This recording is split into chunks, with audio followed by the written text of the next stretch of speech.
spicy guys. Ang sarap.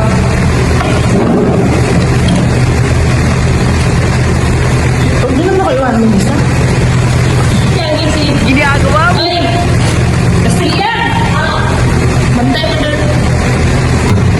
Sarap.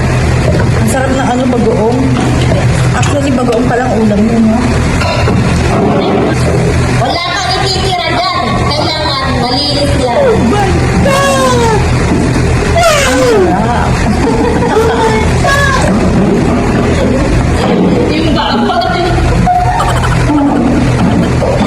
Masarap din to guys sa ano, sa pritong talong. No? Sarap din sa pritong talong.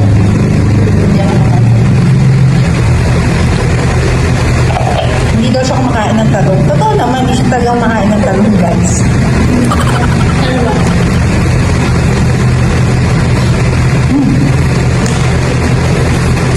Bukod sa